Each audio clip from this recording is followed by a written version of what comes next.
Nasa langit, maraming salamat Panginoon sa araw na ito na binigay mo sa bawat isa. Salamat Panginoon sa magandang panahon na ibinigay mo sa amin. Maraming salamat din sa napagtagumpayan namin na buong linggo sa mga Panginoon. At sa mga anak mo Panginoon na wala na dito, ay gabayan at ingatan mo sila, anuman ang kanilang pinagdadaanan, sila man may sakit na pinagdadaanan ay i-extend mo ang iyong mga kamay upang sila'y pagilingin, Panginoon. Ngayon din, Panginoon, ang bansang Pilipinas, simula sa pinakamataas hanggang pinakamababa, Panginoon, na iyong niluklog, Panginoon, na bigyan mo sila ng malinis na puso upang kami pamunuan. Gayon din sa aming mga manggagawa na narito sa simbahan ito, Panginoon. Gabayan mo sila sa kanilang mga araw-araw na gawain at maraming salamat Panginoon at i-ready mo ang mga anak mo na narito sa mag-i-speak na si Pastor Eddie, Panginoon, na i-ready ang kanilang mga puso sa salitang kanilang magpapakinggan sa araw na ito. Sa iyo papurit pagsamba in Jesus' mighty name, Amen. Amen. Praise. Yan. Mapagpalang mainit na tanghali. Amen po ba? Amen. Pinagpala tayo kahit ganito yung panahon. I-enjoy na natin. Dahil mga ilang linggo na lang, babanat na naman yung ulan. Ganun lang yun, di ba? Yun yung normal na cycle ng panahon. Na pag tag-init talaga namang matindi yung init.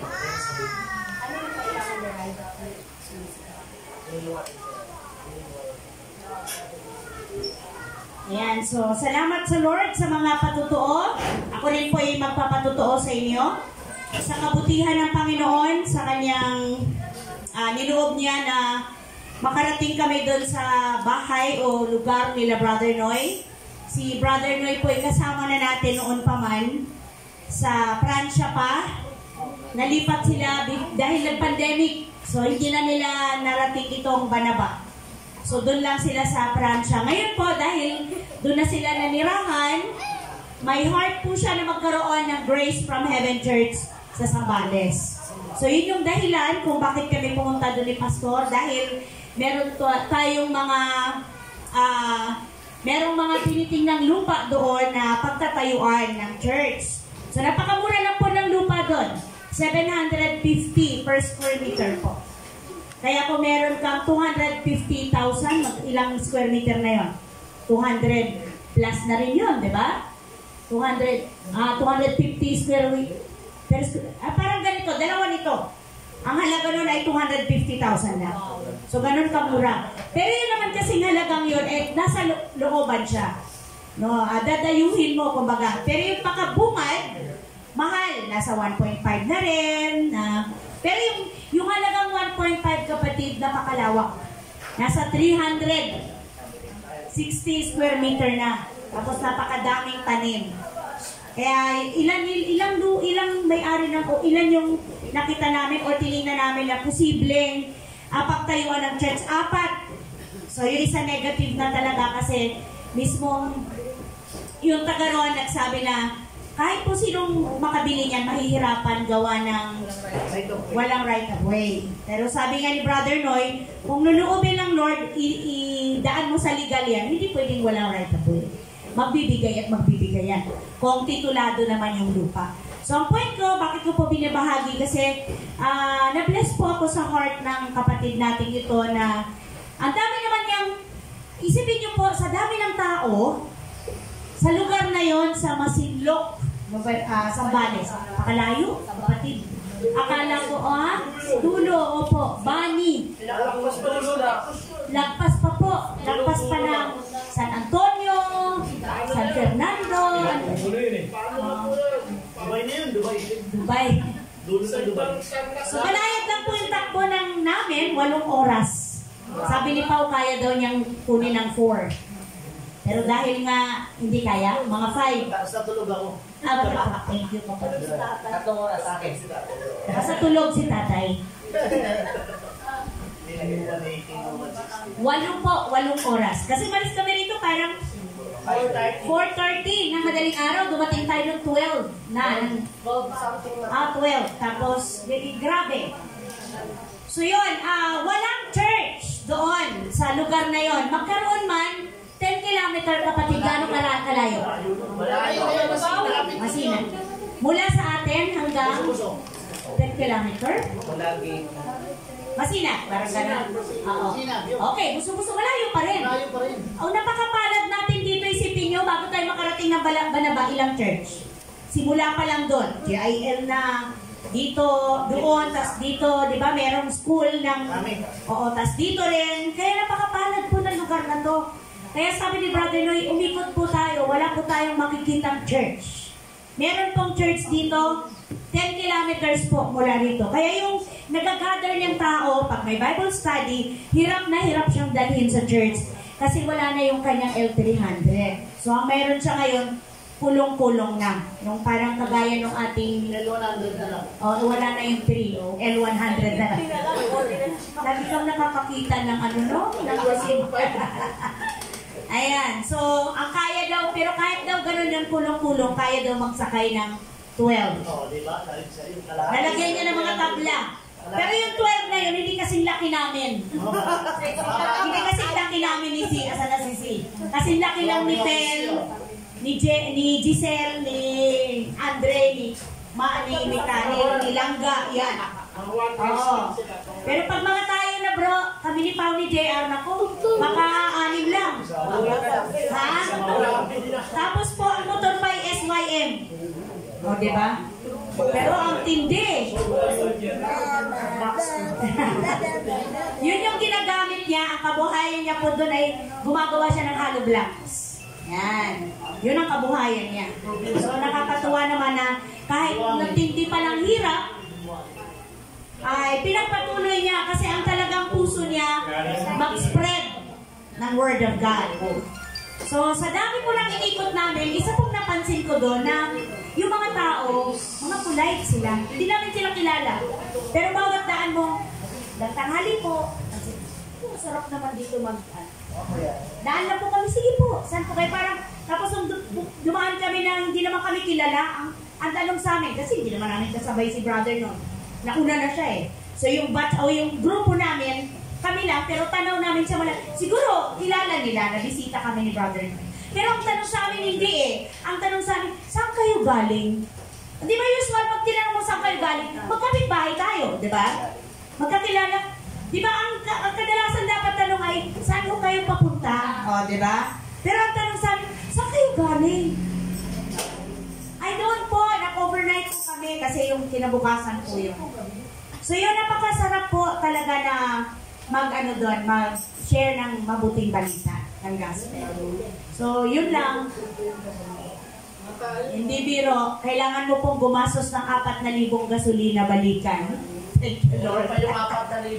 Salamat sa Panginoon sa katapatan niya na andoon ang kanyang provision. Sabi ni Pastor, pagbaba niya, first stopover pa lang. Thank you, Lord, my Pao. Sabi, thank you, Lord, my Pao. Sabi ko, bakit po? Abay, nasakyan tayo eh. Nasakyan. Ayun, so, isama po natin sa panalangin na loobin ng Lord na dun sa 4 na nakausap namin, may mag-response po doon na... Donate na lang ako. Ha? Meron nga po doon na pagpasok mo palang palayan. Siguro po mga 160 square meter lang yon, gilid. Ibinibigay nung may-ari. Kaso, nasa ibang bansa pa. So, iniintay pa kasi yung palayan matatamaan eh. Pero willing daw pong magbigay. Kaya lang yun nga palayan siya. Pero kung talagang ipagpatuloy mo or ipursige mo, pwede naman eh. Magsimula lang ng kasi medyo patag naman. Pero yung talagang prospect namin parang ganyan po kapatag. Maraming puno, maraming mangga. Imagine nyo po sa dami ng mangga. Manungkit ka lang. Wala po pong 20 minutes, makakapuno ka na ng isang sakong mangga. Sa dami ng mangga. Tuwing dadaan kami, puro puno ng mangga. Kaya hindi ganun katindi yung ramdam mo sa init dahil malalaki pa yung mga puno. Okay? Saya yun po yung pala. Kaya sabi ko, malinaw na ngayon kung bakit ako nandito. Yung pala yun. Kasi sa, naman po, sa 29, 30, and May 1, balik ulit si Pastor. Kasama na ito si Mama. tsaka si Rem. Ang kanila namang purpose ng pagpunta doon, mag-evangelism na. Kaya ang sabi ko, kailangan pag nag-evangelism ka dito, meron kang church sa pagdadalan sa kanila.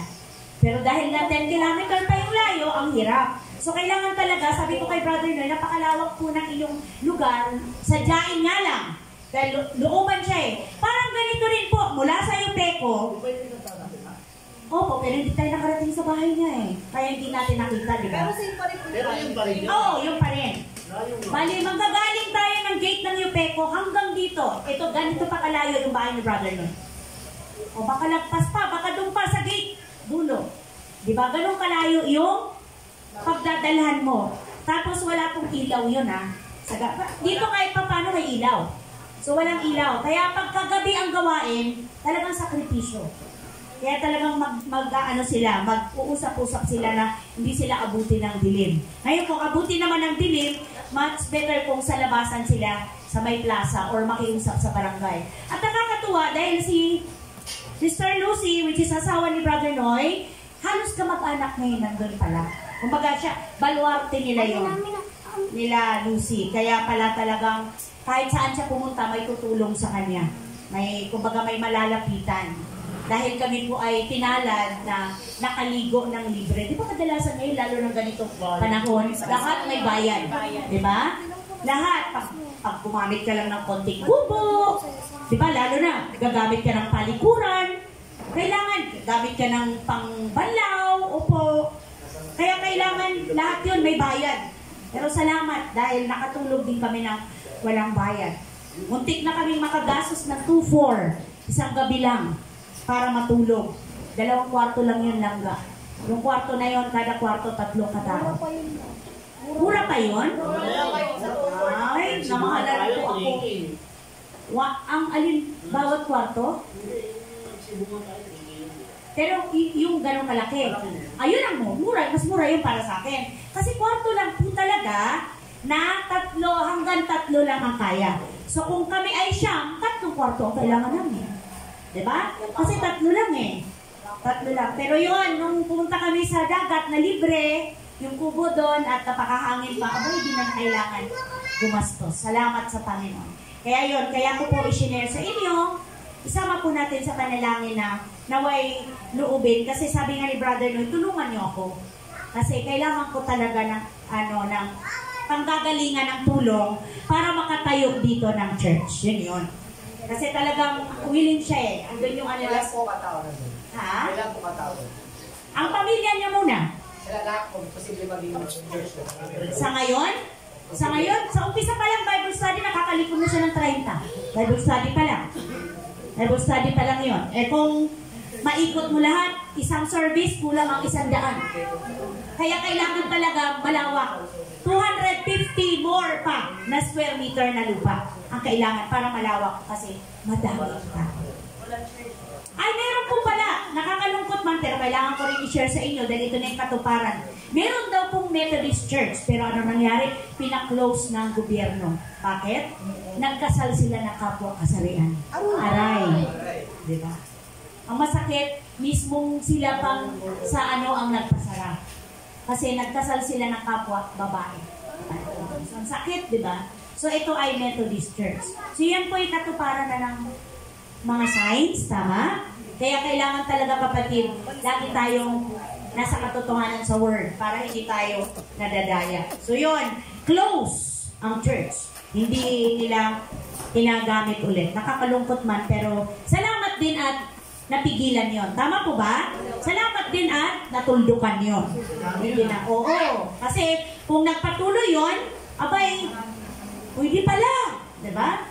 Eh, di ba dito sa atin wala pa namang ganung batas? Tama, wala. Hindi tayo, mapalad tayo. Okay. So, salamat sa Lord sa buhay ng bawat isa. Salamat na tuloy pa rin ang gawain. So, kahit kami doon, kayo nagawain dito, di ba? Sa prayer meeting, kami din po sa family ni Brother Noy, nag-prayer meeting din. Kailangan kahit saan tayo makarating, hindi dapat mahadlangan o matigil ang gawain para sa ikalalago ng ating spiritual na buhay. Sige po, patuloy na tayong magpalago o magpalakas sa ating relasyon sa Lord. Kaya tayo nandito ngayon. Welcome po pala, may bago ako mga nakita. May kasama si Sister Gina. Ano ang pangalan nitong Si Marilyn. Tama po ba? Welcome po. Palakpakan natin ang Lord sa buhay ni Marilyn. Salamat sa Panginoon. Alam ko, anak ka na ni Bibi Ama eh. Bakit niya ba nagpakalbo? Oo nga. Kasi ilang Sunday ka rin namin din nakita, Christian. Umuwi ka ba ng Bicol? Ng Quezon? Dito lang. Nag-swimming mo. Tuloy-tuloy na swimming. Ano po? Meron din na-invite si Danda. Tama ba, Dan? Na-invite mo. Ang pangalan niya ay si Lab ba? Si Lab? Ha? Baby daw. Si Baby? Baby Lab? Baby Lab? Baby. Joke lang po. Kasi bago kong, kapitbahay mo ba ito? Hindi. Okay. So, hindi ba kayo nakahamon kay Dandan? May bit-bit. Dalawa. Dalawa. Oo, lagi siyang may bit-bit. Andre, di ka ba na-challenge kay Dandan? Lagi may bit-bit. O saan na si Baby Love? Dapat yan, Baby Love. Dalhin si Baby Love. Ano po? Dalhin sa church. Ay, nako. Pagdating sa pagdala natin sa Panginoon, asahan mo, papayagan niya. Sino pa po? Si Marilyn. Okay na po, Sister Marilyn. Opo. Marilyn po. Okay. Si Marilyn. Sister. Pictorial mo na lang din sa may gamot. Ayan po, tayo pong lahat ay tumayo at basahin natin ang word na binigay sa atin ng Lord ngayon. Nasa ano ba tayo? Unang Korinto. 1 Corinthians o Unang Korinto 15:1-6. versikulo o kapitulo 15. Tama ba yun? 15. Ang versikulo 1 hanggang 7. Lalim, ang hirap mag-Tagalog.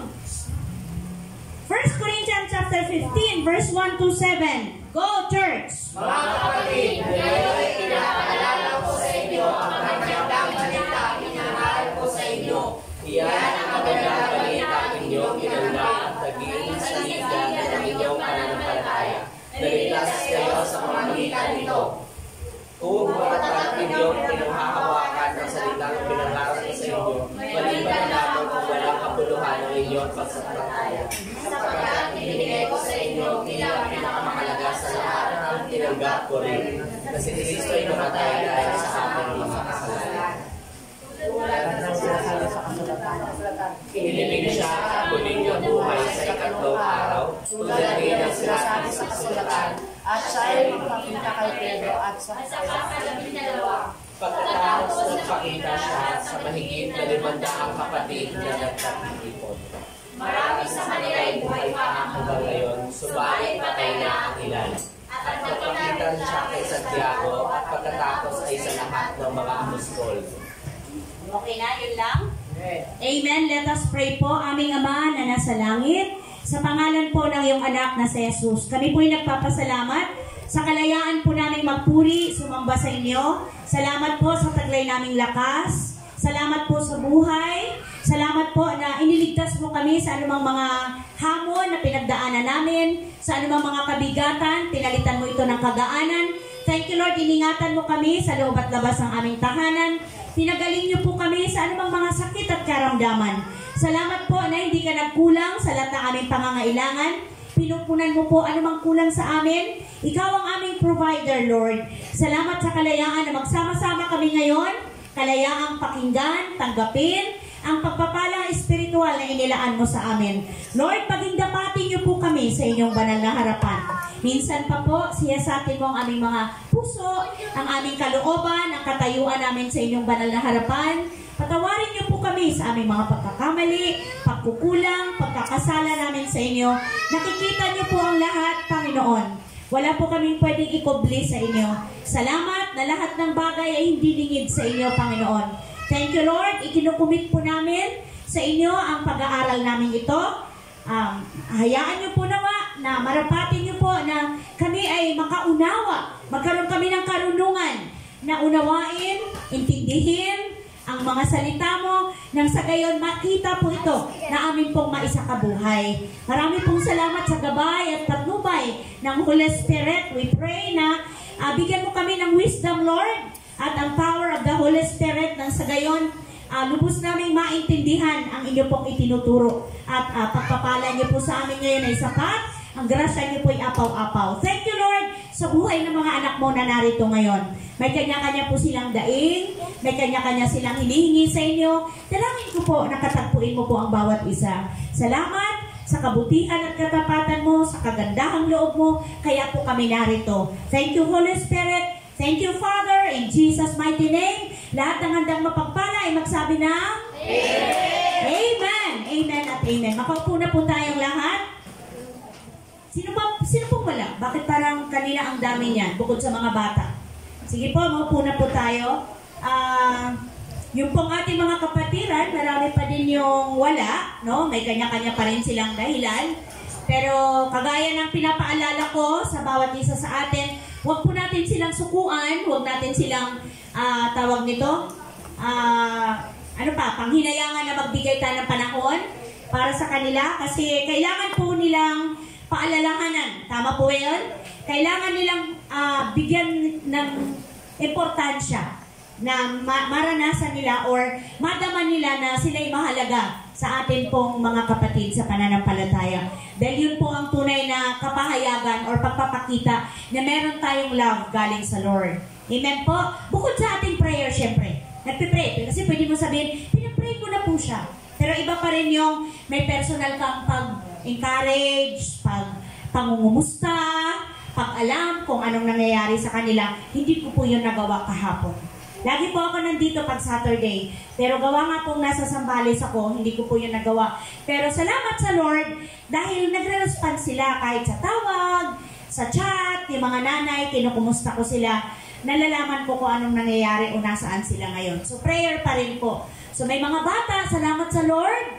Andiyan na ulit yung mga bata, unti-unti. Sabi nga ninyo na babalik naman yan. Pero yun nga, kailangan din talaga na aalagaan natin yung mga batang yan. Amen po ba? Amen. So ngayon, ano yung pamagat ng ating pag-aaralan? Ang hiwaga ng mabuting balita. Ang hiwaga ng mabuting balita. O sa English ay, the mystery of the gospel. Alam niyo po ba kung anong hiwaga meron ang mabuting balita?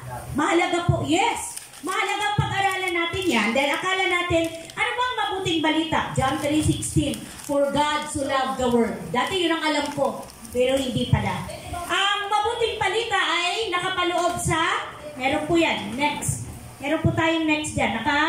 Ito po yung binubuo ng the life of Jesus. The death of Jesus, the resurrection of Jesus. Amen po ba? Amen. Ito po ba alam na natin lahat? Oh? Talaga po? Or na-review tayo? Na-review tayo.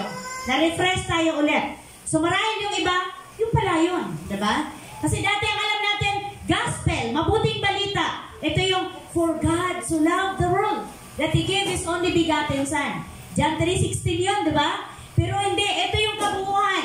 Okay. Ang kabuuan niya ay nasa 1 Corinthians 15, verse 1 to 7. So, napakaganda po ng sinabi dyan ni Apostle Pablo. Sabi niya dyan sa 15, balik mo kapatid sa 15 para ma-review natin. Sabi niya, mga kapatid, ngayon, ipinapaalala ko sa inyo ang magandang balitang ipinapangaral ko sa inyo. So, mahalaga po kasi sa atin habang lumalakad ang panahon, tumatanda tayo sa faith, binabaliwala na natin yung mga, sabi nga ninyo, basic na katuruan tungkol sa ating salvation. Saan ba ito nagmula? Ano bang kahulugan nito? Kaya nga sabi dito ni Apostol Pablo, ipinapaalala ko sa inyo, iyan ang magandang balitang inyong tinanggap at naging saligan. Ano ba yung ibang word ng saligan? Pundasyon, pwede ba? Pundasyon, pwede? Saligan. Diba? Saan ka ba nakasalig? Saan ka ba? O pwedeng sa ibang Tagalog, umaasa. Diba? Kanino ka umaasa? Kanino ka nakadepende? Pwede ba yun? Hello, mga kapatid.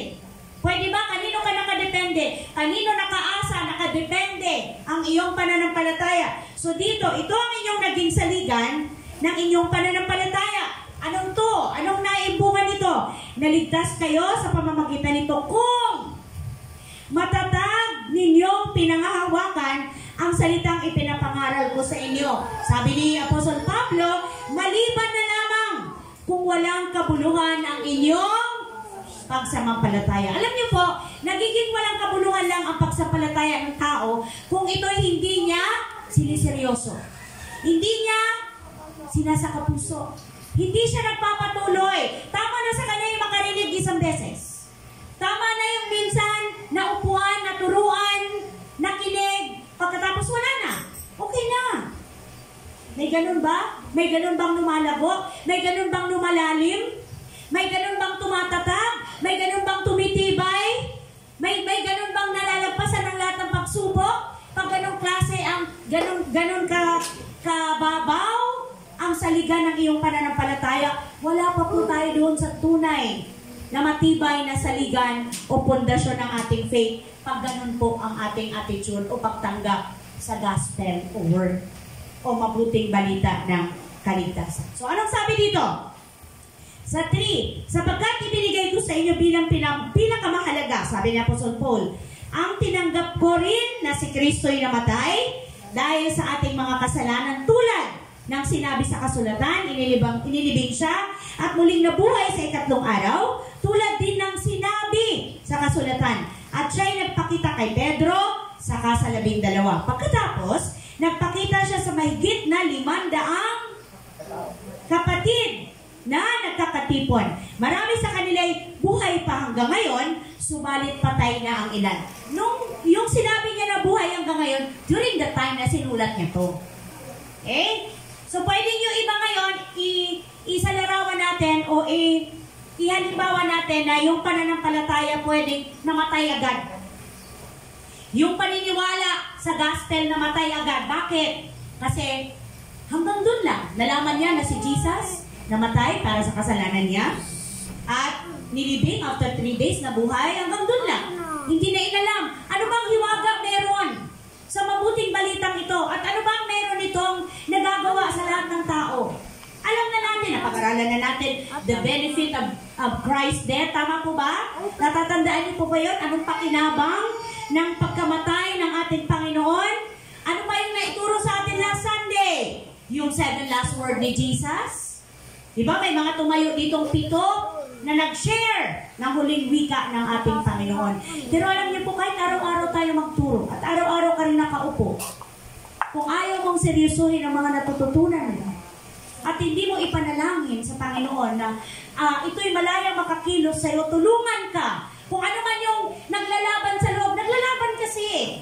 May naglalaban sa kalooban mo once na nag-decide ka na tanggapin ang gospel o good news, mabuting balita, hindi yun agad-agad na bago ang iyong pananaw sa buhay. Isipin mo na lang, kung ikaw ngayon ay 20 years old, tinanggap mo si Christ, ilang taong kang nababad sa mundo? Diba? So, expect mo agad-agad, uy, wala, erase na sa akin lahat yun. Ayoko na. Diba, andyan yun, nag-i-struggle ka sa katuruan ng mahal na araw. Gagawin ko pa ba ito? Hindi na. Maniniwala ba ako sa sabi ng Bible o hindi na? Di po ba? Kailangan ko pa bang maglakad? Nang gaano kalayo? Para lang mapatawad yung kasalanan ko o hindi na? May mga ganon. May ganong paglalaban sa kalooban mo. Paano ko ba mabitawan tong bisyo ko? Hindi, okay lang. Sabi naman ng Lord, pag ako nagkasala, hingi lang ako ng tawad. Patatawarin ako. Diba? Applicable naman sa amin yung 1 John 1:9. Diba? Na kung ikaw ay magpahayag ng kasalanan mo, patatawarin ka at nilinisin ka sa lahat ng karumihan mo. Hindi eh. Hindi pwedeng laging ganon. Hindi pwedeng laging palalagpasin o dahil hindi nagtutolerate ang Lord. Hindi nagpupunsinti ang Lord ng kasalanan. Ganun pa talaga kahirap. Feeling ko kahit ubusin ko itong baso, makuhaw pa rin ako. At hindi na, siguro dahil sa pagsasalita. Feeling ko natutuyuan ako ng gusto ng praise God! Tuloy po tayo. Ang hiwaga ng mabuting balita. Ang sabi dito, number 1, ang sabi dyan, the life of Jesus. So, ang hiwaga ng buhay ni Jesus. Gaano ba natin napahalaga ng hiwaga ng buhay ni Jesus? Hindi ba kayo nahihiwagaan? Pinag-aralan ko ulit. Kasi syempre naaral na natin noon. Syempre, iba pa rin yung balikan mo ngayon. Alam mo na yon pero parang, Uy, galing. Thank you, Lord. Salamat sa message mo. Ma-amaze ka. Nabasa ko ulit doon sa Luke, yung mula nung si Jesus ay ipinanganak, dumaan siya sa paraan ng mga Jew na tinuli. Hello! Dumaan siya sa tamang paraan na ang mga panganay kailangan ialay, di ba? Ihandog. Diba dito sa atin, pinapractice natin yan. Na ang mga Kristiyano, pag may baby, kanino dapat ihandog? Kay Lord. Ha? Kanino dapat ihandog? Kay Lord. Kasi kay Lord siya nanggaling. Regalo siya. Biyaya siya ng Panginoon. So masakit man, hindi natin pwedeng sabihin sa ating mga kamag-anak, kumahal sa buhay na, huwag mong ihandog sa demonyo ngayong anak, abay mag-aaway kayo. Diba? Hindi nila agad-agad matatanggap yun. Tama po ba? Hindi nila agad. Bakit po? Dahil ang turo ng gospel or mabuting balita ay isang hiwaga. Mahiwaga ito. Ito'y matalinghaga. Sa English ano ba? Parable. Tama po ba? So nakita ko doon na pinagdaanan ni Jesus na sa mura niyang edad, 12 years old. Tama? 12. Alam mo kung saan mo siya makita? Sa mga sinagoga. Alam mo kung sino mga pinapakinggan niya? Yung mga Saduseo, tama? Yung mga tagapagturo. Yung mga dalubhasa sa law, sa mga batas. Kasi ang Bible noon o ang batas noon, ang kaususan, di pa ganito. Mga balat ng hayop na nakascroll. Na di ba, usual, pag may nung nag-aaral, merong mga nakikipag-participate tayo. Tama po ba? Di ba, pag tayo may Bible study, kaya nga, kailangan may Bible study tayo para nakakapag-participate tayo. Doon tayo nakakapag-share ng ating, ano ba? Ano meron? Nasi-share natin yung ating mga naintindihan. O, Bible study, prayer meeting. Tama po ba mga kapatid? Di ba ginagawa natin yon? Pag nakatoka na kay Jesus, na siya na yung nag-share kung anong naintindihan niya. Kagaya, kunyari, nabasa yung Isaiah. Tama po ba? Nabasa yung Jeremiah. Nakalagay doon, Jeremiah 29:11. For I know the plans. Pag kunyari ganon, namamangha ang lahat kung paano siya mag-explain. Hello! Iba sa explanation ng mga matatalino, ng mga dalubhasa. Walang kahit sinabi sa nagulat, saan galing yung revelasyon na kuha mo? Hindi ka pa naman nag-aral, di ba? Bata pa nga eh. Kaya 3 araw siyang nawala, hinanap siya ng kanyang mga magulang, doon lang pala siya natagpuan. Sabi, oo, sa templo. Ang sabi niya, bakit niyo ako hinahanap? Di niyo ba alam na kailangan akong laging mamalagi sa bahay ng aking ama? Tama po ba yun? Sa mga nagbabasa ng Bible. Amen. Di ba? Kaya naman nga ako, at age of 30 years old, tama po ba? Doon siya nag-start na mangaral ng salita ng Panginoon. 33 ba siya namatay? 30? Between 30 to 31 siya namatay. Start siya na 30. Ah, kaya ko 33 na. Mali pala yung nararal ko. Sa pag-aaral ko po rin. Nabasa ko. Oh, 33 din. Parang 3 years kasi siyang nangaral eh. Oo, ministry. Kaya, ang calculator nila, or pag ayon sa kanilang 33 years old si Jesus. Okay. So, bakit nga ba natin ito pinag-aralan? Mga kapatid, napakahiwaga ng buhay ni Jesus. Kaya hindi mo pwedeng sabihin na, bakit ba kayo naniniwala kay Jesus? Na tao lang din naman yan. Alam niyo po, di ba anong sabi sa Acts? Walang ibang pangalan na ibinigay sa silong ng langit. Hello? Saan yung matatagpuan? Saan matatagpuan? Acts ano? Gawa chapter 1 ba yun? Ano? Assignment. Saan matatagpuan? Yung sa silong, ayun, maglalabas na si JR, hanapin. Sa silong ng walang, ha? Kala mo maglalabas ang prayer. Praise the Lord. Acts 4:12. Ha? Acts 4:12. Acts 4:12. Walang ibang, bakit niya nasabi yun? Sino ba ang nag-ano dito, nangangaral? Si? Bakit siya umabot sa gano'n na 4:12 ba kapatid? Sa kanya lamang matatagpuan, si Peter ang nangangaral? Peter. Sa kanya lamang matatagpuan ang kaligtasan sapagkat walang ibang pangalan sa buong daigdig na ibinigay ng Diyos sa mga tao upang tayo ay maligtas. So tandaan ninyo yan, Gawa chapter 4, verse 12. Kaya tinatandaan yung mga word na yan para pag may nagtanong, meron kayong maibigay. Meron kayong maibahagi. Ay, sa aklat pala yung nagawa. Chapter, ano nang gano'n dito? Na-off na. Gawa, chapter 4, verse 12. Wala na pong battery. Pusa pong praise. Praise. Test mic. Ayan. Siguro mas ganyan dapat para hindi ako sobrang sa pagsalita. Okay. Ang hiwaga ng buhay ni Jesus, ang sabi po dyan, upang Luke 19 verse 10. Anong meron si Jesus? Anong mission niya? Ang anak ng tao ay naparito. Ang anak ng tao ay naparito upang hanapin at iligtas ang naligaw. Tayo ba yun? Kasali tayo doon? Yes. Oh, hindi pa. Dati, hindi tayo yan. Mga Jew yung kapatid, yung tinatawag dyan, yung naligtas. Hanapin iligtas at naligaw. Wala pa tayo doon, hindi pa tayo kasali dyan. Sa Luke 19 ba yan? 19 verse 10. Tingnan nga natin sa Luke chapter. Bakit ba natin ito inaaral? Napakalaga kasi kapatid na mabigyan natin ng tunay na pagkilala ang kapangyarihan o hiwaga ng buhay ng ating Panginoong Jesus. Aklat ng Lucas, chapter, ano yan kapatid? 19. Verse 10. Okay naman po yung electric pa natin, Hindi naman sobrang, malaking din po sa init. Bibigyan tayo ng Lord ang effort po. Dahil po ito sa buhay ni Zaccheo. Yun. Tama ba? Nung si Zaccheo kasi that time, siya yung nagmamadaling, ano ba yun? Siya ba yung umakyat sa Sa Sycamore? Tama ba yun? Opo. Siya yun. Tapos, nung narinig niya yung turo tungkol sa kaligtasan, Nagbagong buhay. oo, pananaw, Nag-divorce. nag-repent, at nasabi niya, kasi ano bang trabaho niya sa kayo? Tax collector. Tax collector. So sabi niya, kung lahat ng nadaya ko, ibabalik ko. Tama ba yan? Babalik ko ng triple. Triple. Lahat ng mga ninakaw niya, babalik niya. Kasi nga tax. Tapos kaya sabi ni Jesus, ang kaligtasan ay dumating ngayon sa sambayang ito, sapagkat ang anak din ni Abraham ang taong ito.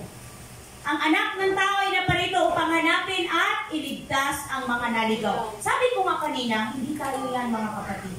Yan ang mga Jew. Yan ang mga hindi naman tayo mga Jew Tayo mga hintel.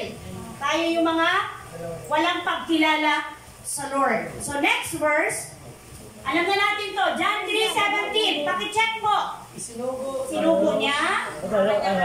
Hindi upang papalusan ng sarili mo.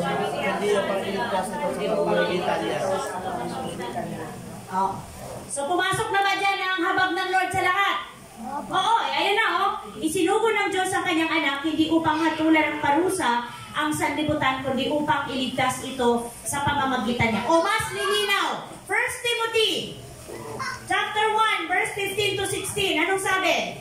Totoo ang pangayam na ito ay dapat. Go church! Pangayam na ito ang dapat paniwalaan ng lahat. Si Kristo Jesus ay dumating sa sanlibutan upang iligtas ang mga makasalanan. At ako ang pinakamasasama sa kanila. So sino yung nagsasalita dyan? Apostle Pablo. Tama ba? Sabi niya, totoo ang pahayag na ito at dapat paniwalaan ng lahat. Si Kristo Jesus ay dumating sa sanlibutan upang iligtas ang mga makasalanan. Kasama na ba tayo? Kasama na? Makasalanan. At ako ang pinaka masama sa kanila. Si Apostle Paul. Next, Timothy 2:4-5. Palapit na tayo, palapit. Kasama na tayo. 2, andyan po ba? 1 Timothy. Ibig niya ang lahat ng tao ay maligtas at makaalam ng katotohanan nito. Sapagkat iisa ang Diyos at iisa ang tagapamagitan sa Diyos at sa mga tao. Ang taong si Jesus Christ, si Kristo Jesus. Oh, malinaw na ba?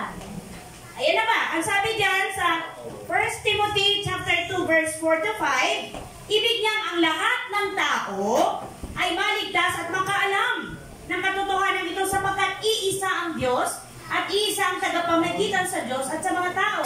Ang taong ito, ang taong si Kristo Jesus. May 6 ba dyan? Wala na, no? Hanggang dyan lang. So, mga kapatid, napakahiwaga talaga ng layunin ng pagpapalito ng ating Panginoon. Ang hiwaga ng buhay ni Jesus ay siyang dahilan kung bakit tayong mga hintil ay nagkaroon ng pag-asa.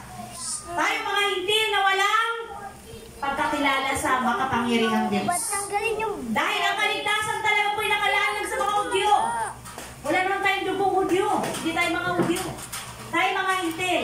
Pero salamat. Salamat sa Panginoon. Salamat sa ginawa ng Panginoon sa krus ng Kalbaryo. At ito yung hiwaga ng kanyang kamatayan sa krus. Tama po ba? Next! Bilisan na po tayo natin. Hiwaga ng... Wait lang. Go, church! Ano yan?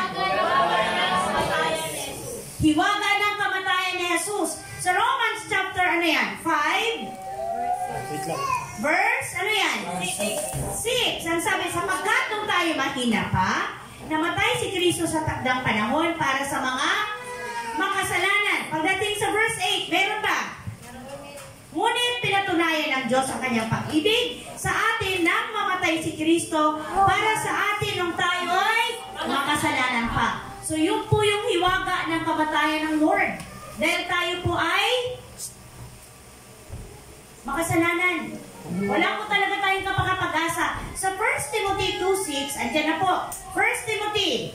Balikan po natin yung aklat ng Timoteo. Chapter 2, verse 6. Anong sabi po dyan? Inihandog niya ang kanyang buhay upang tubusin ang lahat mula sa kasalanan. Ang katotohanan ito ay pinatunayan sa takdang panahon. Inihandog niya ang kanyang buhay.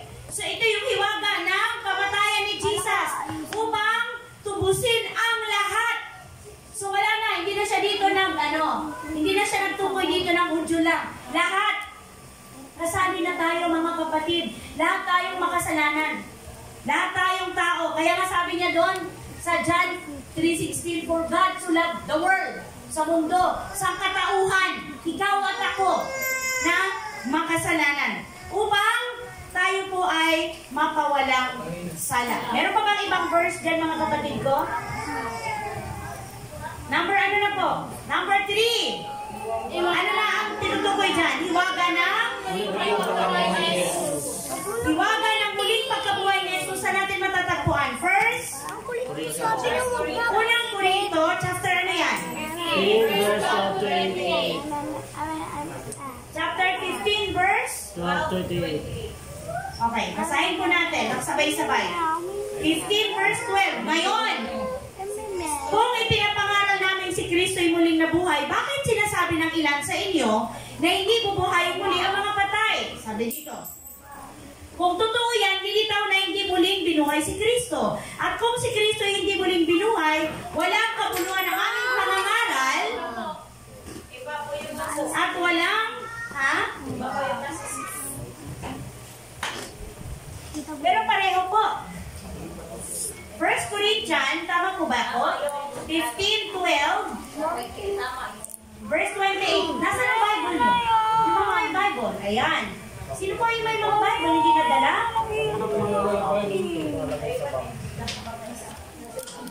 Mami, gawan mo ako na. Okay, wait lang po para mapakita natin. Iba po ba? Pero tama yung nilagay ko, anak. 1 Corinthians. Mami, Yung nilalaman, Mami, hindi gawan mo lang ako ng lumabas. Apple logo, katulad ng cellphone mo, Mami. Mami, gawan mo Ayan. ako.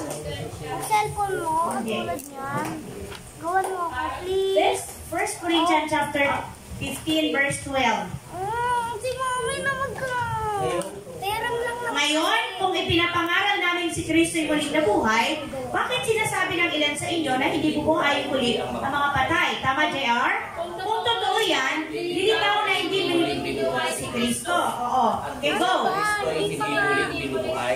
Walang kabuluhan. Aming pangangaral at walang katotohanan ng inyong pananampalataya. See? Kung ganon, nilitaw na kami mga sinungaling na saksi ng Diyos dahil pinatotohanan namin muling binuhay ng Diyos si Kristo, ngunit hindi naman pala. Kung talagang walang muling pagkabuhay ng mga patay. 16. Kung hindi muling binuhay ang mga patay, hindi rin muling binuhay si Kristo. 17. At kung hindi muling binuhay si Kristo, kayo ay nananatiling Inyong mga kasalanan. oo,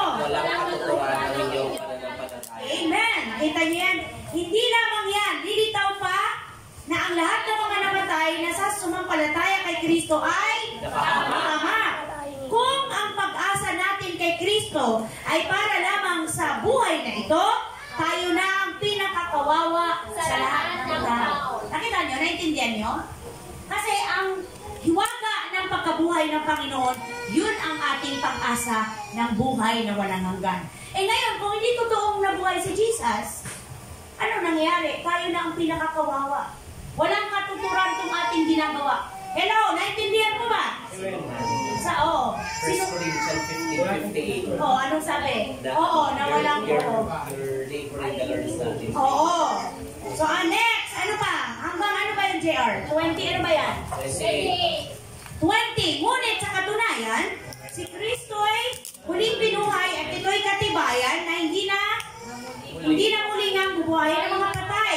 Kung paano dumating ang kamatayan sa pamamagitan ng isang tao, kaya hindi naman dumating ang muling pagkabuhay sa pamamagitan din ng isang tao. 22. Sapagkat kung paano namamatay ang lahat dahil sa kanilang kaugnayan kay Adan, hindi naman mabubuhay ang lahat kaugnayan kay Kristo.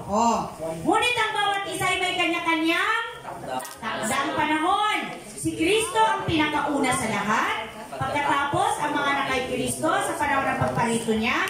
At darating ang wakas kapag naibigay na ni Kristo ang kaharian sa Diyos Ama, pagkatapos niyang malupig ang lahat ng paghahari, pamahalaan at kapangyarihan. Sapagkat si Kristo ay dapat maghari hanggang sa malupig niya at lubusang mapasuko ang kanyang mga kaaway. Ang kauli-uli ang kaaway na kanyang lulupigin ay ang kamatayan. Ganito ang sinabi ng kasulatan, ang lahat ng bagay ay lubusang iilalim ng Diyos sa kanyang kapangyarihan. Ngunit sa salitang lahat ng bagay, maliwanag na hindi kasama rito ang Diyos na siyang naglagay ng lahat ng bagay sa ilalim ng kapangyarihan ni Kristo. At kapag ang lahat ay nasa ilalim na ng kapangyarihan ng anak, ipailalim naman niya sa kapangyarihan ng Diyos na naglagay ng lahat ng bagay sa ilalim ng kapangyarihan niya.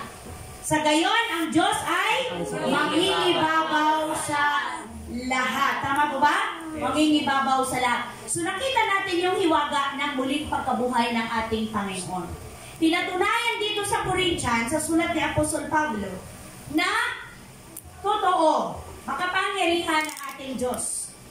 Dahil kung hindi talaga binuhay si Jesus, walang pag-asa, maging yung mga namatay, yun ay napahamak lahat. Pero hindi eh. Nabuhay siya ulit after 3 days. Makapangyarihan ang kanyang banal na salita. So nakita natin yung hiwaga ng buhay ni Jesus, hiwaga ng kanyang pagkamatay. Ano yung pinakahuli? Hiwaga ng kanyang muling pagkabuhay. Ito ay may kapangyarihan hanggang ngayon. Kaya nga gano'n na lang yung iyak ko sa Lord na ipinapanalangin ko na, Lord, naway maintindihan nila kung gaano ka makapangyarihan ang ginawa mo sa krus ng Kalbaryo at kung gaano katotoo na sa lahat ng problema ng tao, ikaw lang, Panginoon, ang solusyon. Dahil kung talaga naiintindihan ng tao na si Jesus lang ang sagot, hindi mahirap magbigay ng panahon sa ganitong gawain. Hindi mahirap magbigay ng oras, tama. Hindi mahirap magbigay ng anong meron ka. Dahil alam mo na hindi iyo yan. Amen po ba? Hindi ko may-ari yan. Anytime na pag binawi sa ilang Panginoon, isang idlap, kapatid, wala kang magagawa. Dahil Kanya yan, tiga ng buhay mo. Kaya nga lagi ka dapat naninikluhod sa Diyos. Lagi kang humihingi na masumpungan Kanya na kati-katiwala. Tama po ba? Kati-katiwala ka sa buhay, sa talento, ano pa, sa karunungan, sa kabuhayan, o lahat ng meron kang material na bagay, hindi yan sa'yo. Katiwala ka lang. Katiwala ka ng iyong pamilya. Tama po? Dahil kung hindi ka mabuting katiwala, lahat ng yan babawiin niya. Diba?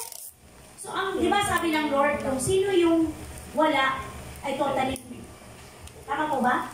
Sino yung wala, lahat aalisin pa. Wala ka dito, di ba? Dapat, kasi kung wala ka, kilala mo, wala ako nito, Lord, please, bigyan mo ako para maibigay ko sa'yo. Tama ba? Bigyan mo ako, pero nagmayabang ka eh. Hindi ko kailangan yan, hindi ko kailangan yan. Pero yung mayroon ka pa, Lord, thank you po. Binigyan mo ako dadagdagan pa, bibigyan pa. Nakita niyo po yun? Kaya huwag ka magtaka kung masagana ka pa, lalo ka pang nananagana. Bakit? Kasi hindi ka madamot. Tama po ba? Hindi ka madamot ng oras. Hindi ka madamot na lalo tigit sa lahat ng mga bagay na galing sa Panginoon, ibinibigay mo sa Lord, then ano mo, dyan siya nag-glorify. Dyan ka lalong pinagpakana. Amen po ba? Ano sabi sa promise? Ang linaw. Ang tikom na kamay ay hindi mo na nagana, lalong mawawalan. Tama? Subalit yung masaganang magbigay, lalong nananagana. Tama nga naman, ba't ako magbibigay? Akin na to eh. Paano ako, paano pamilya ko? Pero ano nangyari? Akala mo secure yung pamilya mo, yung future mo kasi ano ka eh, sigurista ka eh. Amin to, di ba? Akin to. Pero lalo kong nawala, napansin mo, bakit parang hindi pa rin enough? Ha? Ba't parang hindi pa rin sapat? Bakit wala kaming kasapatan? Hindi kami nakakadama ng kasapatan. Pero kahit konti yan, kung marunong ka magbigay, so parang hindi tumitigil. Apaw-apaw. Amen. Diba? Apaw-apaw ang kagalakan. Apaw-apaw ang kasiyahan. Meron akong peace. Bahala ang Lord bukas.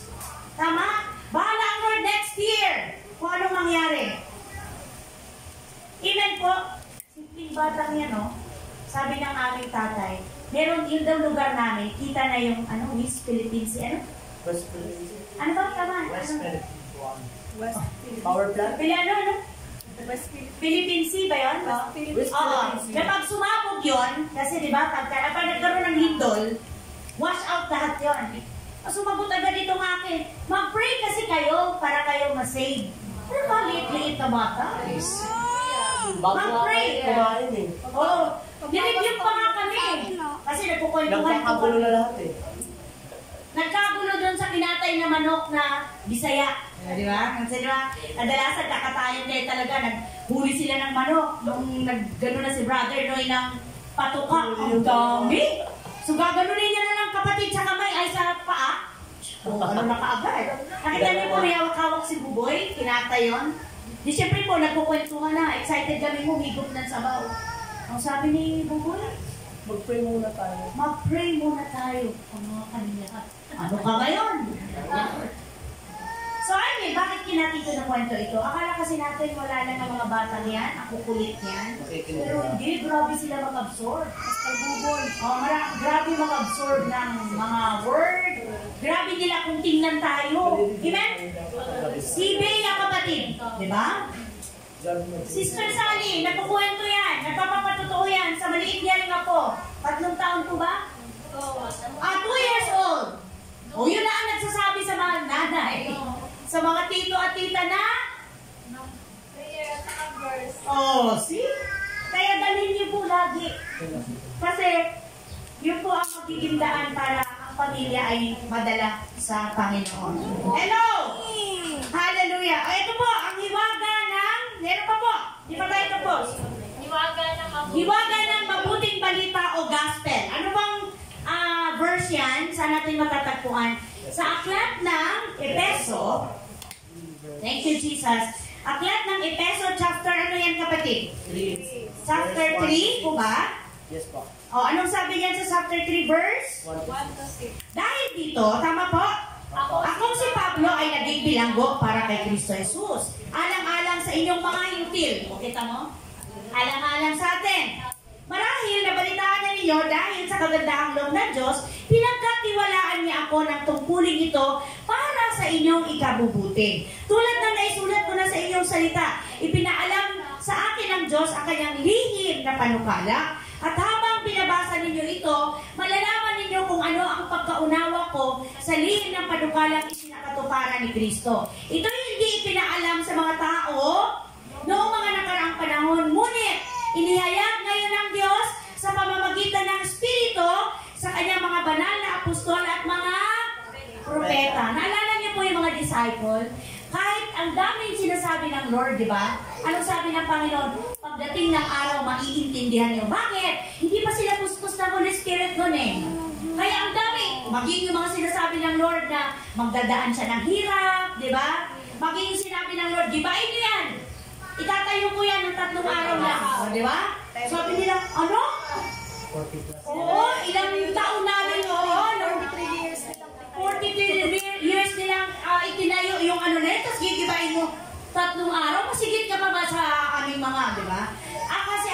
tinutukoy ni Jesus ang kanyang katawan. Diba? Na after 3 days, nabuhay siya ulit. Na hindi siya nananahan sa building. Tama po ba? Sa templo, ang hiwaga nun ay, kanino siya nakatira? Sa lahat ng tatanggap sa kanya, sa heart. Ilan po? Sa atin, sa'yo, sa akin at sa'yo. Sa lahat ng nakipag-isa kay Christ. Once, kapatid, tinanggap mo si Christ as Lord and Savior, hindi siya nawawala na sa'yo. Andun ang Spirit. Kaya pag nagbasa ka ng Bible, naintindihan mo na. Dati kahit anong ituro, di ba hindi mo maintindihan? Hindi mo malaman. Hindi mo naiintindihan. Hindi mo na maabot na iyo. Okay, ang sabi dito, anong verse na ako? 6:5. At ito ang lihim. Sa pamamagitan ng magandang balita, ang mga hintil ay mga tagapagmana rin, tulad ng mga Hudyo. Kabilang din sa isang katawan at may bahagi sa pangako ng Diyos sa pamamagitan ni Jesus. Wow! Praise the Lord. Ito inaaral ko pa Webes pa lang, pero nung tinanuhan ko lahat hanggang kaninang madaling araw. Grabe. Thank you, Lord, sa kabutihan mo. Salamat dahil napakahiwaga talaga ng iyong plano at nais sa aming mga hintil. Kami ang mga hintil, di po ba? Wala kami sa plano ng kaligtasan. Pero dahil sa iyong kagandahang loob, dahil sa grasya mo, dahil sa biyaya mo. Okay, hanggang dyan lang ba yan, Sips? Opo. Okay. Next verse. Meron pa ba akong next verse na binigay dyan? Romans ano? 16 verse 16 verse? 25 to 26. Ano pong sabi? Sige po, pakibasa. Purihin ang Diyos na makapagpapalabas sa inyo sa pamamagitan ng magandang balita tungkol kay Jesucristo na ipinapangaral ko. Ang magandang balitang yan ay isang hiwagang na itago sa loob ng mahabang panahon. Subalit sa utos ng walang hanggang Diyos ay nahayag ngayon sa lahat ng bansa sa pamamagitan ng mga isinulat ng mga propeta upang ang lahat ay sumunod dahil sa kanilang pananampalataya sa Kanya. Sino yung Kanya? Sino? Sino yung Kanya? Pananampalataya. Very good. Si Jesus. Sa Panginoon. Sa pananampalataya natin sa ating Panginoon. Sabi dito, itinago ba? Ano yung word dito? Saang word yun? Sabi niya, itinago sa loob ng mahabang panahon. Subalit sa utos ng walang hanggang Diyos. Sino yung Diyos? Diyos Ama. Sa utos na ano? Inutos niya, di ba? Sumunod ba ang anak? Kailan? Inutos niya, binigay niya. Sumunod ang lahat, di ba? Sabi ng Lord, naparito ako upang sundin ang utos, ang kalooban ng aking Ama sa langit. Tama po ba? Sabi nga ng mga apostol, Lord, bakit hindi ka naghahanap ng pagkain, di ba? Bakit parang hindi ka nagugutom? Kasi di ba sa atin normal na yung kakain tayo ng umaga, tanghalian, gabi. Hindi nga eh. Kain tayo ng umaga, kain tayo alas 10, di ba? Break time. Oo, kain tayo ng 12, kain ulit tayo ng 3. Wala pa nga 3. O, merienda time. O, di ba? O, pagdating ng alas 7, alas 8, kakain. Pagdating ng 12, kain ulit. O, di ba? Pero nagtataka sila si Jesus, bakit? Kanino ka? May nagdadala kaya ng lihim, di ba sabi ng mga... Pero anong sabi ng Lord, ang pagkain ko ay tuparin ang utos ng aking Ama. Siguro sa atin, tika muna, bago utos, pakainin mo na Israel, tika muna. O, di ba? Di ba tayo nga, pwede bang kain mo na, may nagawain? O, di ba? Para masaya. Eh ako nga sabi ko, para mas masaya, gawain mo na para, kasi pag, feeling ko kasi pag gawain mo na, mas masarap na magkwentuhan. Parang may ano sa loob eh. Muna, naiwanan na yung gawain, wala na yung word. Nauna na yung flesh. Kumain na yung katawan, pero yung spirit, hindi pa. So, tayo naman po, sinisikap na. Napansin nyo ba? Sa biyaya ng Panginoon, na maging balance. May pagkain ng ating katawan. Nauna na anak. Kumain ka na anak ka. Kumakain daw siya. Kakain na ako. So, tayo, sinisikap natin maging balance. Tama po ba? Kumakain ng ating physical o katawan, kumakain din ng ating spirit. Ang pagkain ng ating spirito ay salita ng Diyos. Pinapalakas natin ang spirit sa pamamagitan ng pakikipag-usap sa Panginoon sa pananalangin. Hello, mga kapatid sa pananampalataya. So, ano po yung next verse? Meron pa. Ephesians 2. chapter 2, verse ano yan? 11 to 12. 11. 22. 11 to 22. Kaya, tama po ba? Alalahanin ninyo. Pakinig. Meron po ba? Kalagayan. Ang dati ninyong kalagayan, kayo ipinanganak ng mga hintil. Ayan. At di tuli, ang tawag sa inyo ng mga Hudyo. Ang mga Hudyo naman ay tinatawag na mga tuli dahil sa ginawa sa kanilang katawan. Nung panahon yun, hiwalay kayo kay Kristo, hindi kabilang sa bayang Israel. At hindi saklaw ng tipan na nababatay sa mga pangako ng Diyos. Nooy nabubuhay kayo sa mundo na walang Pag-asa. Go, Church! Basahin nyo. Ngunit galaw dahil sa inyong pakikipag-isa kay Kristo Jesus. Kayo na dati malayo ay nilapit sa pamamagitan ng dugo ni Kristo. Amen! Sapagkat si Kristo mismo ang nagbigay sa atin ng kapayapaan dahil pinag-isanan niya ang mga Hudyo at mga hintil. Amen! Sa Sa pamamagitan ng kanyang katawan. Giniba niya ang poder ng Alitan na naghihiwalay sa atin. Next, pinawalang bisa niya ang kautusan kasama ng mga utos at mga alituntunin nito upang mula sa dalawang lahi ay makalikha siya ng isang bagong bayan na nakipag-isa sa kanya at sa gayon ay magkaroon ng kapayapaan. Bakit kaya ito ang inano? Kasi di ba nga kaaway tayo ng Lord? May magkaaway ba na may peace? Di ba pag magkaaway, Walang pansinan. diba? Walang peace. Kaya bakit ko sa'yo? Mas matindi po pagka tayo kaaway ng Lord. So ano yung next? Ano sabi dito? Sa pamamagitan ng kanyang kamatayan sa krus, hello, nakakasunod ba? Church, anong next? Sa pamamagitan ng kanyang kamatayan sa krus, winakasan niya ang kanilang alitan, pinagkasundo sila ng Diyos at pinagbuklod sa isang katawan. Naparito nga si Kristo at ipinangaral niya sa lahat ang magandang balita ng kapayapaan sa inyong mga hintil na nooy malalayo at sa mga Hudyo na malalapit. Dahil kay Kristo tayong lahat ay nakalapit sa Ama sa pamamagitan ng isang spirito. hindi niya sinabi, sa pamamagitan ng pagpalit ng reliyon. Malinaw ba? Bakit tayo nakakalapit sa Ama? Sa pamamagitan ng Espiritu. Isang Espiritu. Tinanggap mo si Jesus. Nabuhay na ulit yung Spirit mo. Kaya nga lagi natin itinuturo, nagkaroon na tayo ng buhay na connection sa Ama. Ginawa natin ilustrasyon yung pagtitelepono, yung connection. Dati, laging loading, laging busy ang connection ng Lord. Bakit? Kasi barado ng kasalanan. Tama po ba? Pero nung tinanggap mo na si Jesus, lagi ng online. Ano tawag dito? Lagi ng open ang inyong communication. Wala nang sagabal. Wala nang, ano tawag dito? Pag hindi tayo nakakaano ng... Wala ng wifi. Oo, ano lagi siya sa... Mahina yung signal. Oo, lagi kong naririnig kay Adrian yung kahapon. Tama, mahina yung signal. Kasi sabi ko, ano na ba? Nagpuputol yung tugtog. Dahil sa habang ng biyahe, Mahina kasi doon. oo, sabi ko, bakit nabago na naman ita? Hindi ko mailipat. Mahina yung signal. Diba? So ngayon, nung meron na tayong kaugnayan sa Panginoon, malakas na yung signal natin. Naririnig na ng Lord. Kita mo, hindi ka pa nga nagsasalita. Hindi mo pa sinasabi, alam na ng Lord. Anong verse pa? Ano yung sunod? Hello! Dahil kay Kristo, 19 po. 18. Dahil kay Kristo, tayong lahat ay nakalapit sa Ama sa pamamagitan ng isang Espiritu sa makatuwid. Hindi na kayo mga dayuhan, tama? O taga-ibang bansa, kundi mga kababayan na ng mga inirang ng Diyos. Hindi kayo mga foreigner.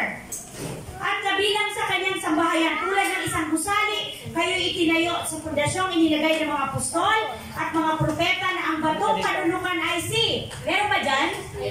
Kristo Jesus. Diretso lang ba? Sa pamamagitan niya, ang bawat bahagi ng gusali ay nagkaugnay-ugnay at nagiging isang templo na nakatalaga sa Panginoon. Dahil din sa inyong pakikipag-isa, sa Kanya kayo man ay sama-samang itinatayo bilang tahanan ng Diyos sa pamamagitan ng Espiritu. Mga kapatid, nawa, patuloy natin hingin sa Lord na maintindihan natin ang hiwaga ng mabuting balita ng kaligtasan. Nang sa gayon, hindi nyo baliwalain ang salita ng Diyos. Nang sa gayon, hindi nyo baliwalain ang relasyon nyo kay Kristo. Nang sa gayon, sa inyo mismo magmula sa loob, yung alab, yung init, yung pagpupursige na lumalim ka, tumatag ka sa Lord para maabot mo yung maraming tao na wala pang relasyon sa Panginoon. Umabot ba tayo sa punto na baliwala na, okay lang. Paisi-isi lang. Huwag po tayo, hindi na, alam niyo po sa panahon natin yan, hindi na panahon ng paisi-isi. Hindi na tayo nandito sa panahon na nangunguyakoy. Dapat seryosohin na natin ang lahat. Dahil anytime na magwakas ang lahat ng bagay, sayang po. Nasimulan mo na kapatid ang pananampalataya sa Panginoon. Nasimulan mo na ang paniniwala sa gospel, sa mabuting balita ng kaligtasan. Ituloy-tuloy mo na. Ipanalangin mo na, Lord, gamitin niyo po ako. Gusto ko pong lumalim ang pundasyon ng aking pananampalataya sa pamamagitan ng inyong salita. Gusto ko pa pong matuklasan ang hiwaga ng Ebanghelyo, ang hiwaga ng mabuting balita ng kaligtasan. Naririnig mo lang, okay. Nababasa mo lang, okay. Pero hingin mo sa Lord na yung bisa at kapangyarihan nito maranasan mo. Amen po ba mga kapatid ko sa pananampalataya? Ano ba ang pagtatapos natin? Marcos. Marcos ba yan? Marcos 1. 1. Go church! Sinabi niya, dumating na ang panahon, malapit ang makari ang Diyos, kaya magsisi na kayo sa likuran ng inyong mga kasalanan. Paniwalaan ninyo ang magandang balita. Marcos chapter 1. Verse 15. 15. Ang ganda ng sinasabi diyan. 1 verse 15. Ang sabi niya, magsisi na kayo. Dumating na. Sinabi niya na, ito yung tawag nito. Pahayag ni John, ni Juan. Dumating na ang takdang panahon, malapit nang maghari ang Diyos. Kaya magsisi na kayo, talikuran ang inyong mga kasalanan, paniwalaan ninyo ang magandang balita. Ano ulit ang magandang balita? Ano ulit ang magandang balita? Sa buhay ni Jesus, pagkamatay ni Jesus, muling pagkabuhay ni Jesus. Amen po. Nagkaintindihan po ba mga kapatid ko sa pananampalataya? Huwag natin sayangin ang word ng Panginoon. Panalangin natin na mas maintindihan pa, maunawaan pa, seryosuhin natin ang pagkakilala natin sa ating Diyos na buhay. Let us pray. Hallelujah. Glory to God. Panginoong Jesus, maraming salamat po sa kapangyarihan ng inyong banal na salita. Salamat Lord sa hiwaga ng mabuting balita ng kaligtasan, ang hiwaga ng gospel, ang good news. Tunay nga, Panginoon, na napakabuti mo at tunay na ang grasya mo ay apaw-apaw. Tunay po na napakadakila ng pag-ibig mo sa amin. Na bagamat hindi kami karapat-dapat, hindi kami kabilang, Panginoon, sa pinangakuan ng kaligtasan. Subalit dahil sa habag mo, kami, O Diyos, ay nakabilang sa iyong pinahabagan at nagkaroon ng kapatawaran ng aming mga kasalanan. Dalangin ko po, Lord, na maintindihan, maunawaan ang bawat isa na narito ngayon ang tunay na hiwaga, ang kapangyarihan ng mabuting balita ng kaligtasan. At magbunga ito, Panginoon, ng kabigatan, ng burden para sa maraming tao na wala po pong relasyon sa inyo. Pagpalain mo po ang puso ng iyong mga anak, Lord. Tulungan mo po kami na mauhaw, magutom sa inyong banal na salita. At ito po ang mag-akay sa amin tungo sa pagbibigay panahon at halaga sa inyong mga turo at aral. Salamat po sa iyo lamang ang mataas na papuri. In Jesus' mighty name, everybody say,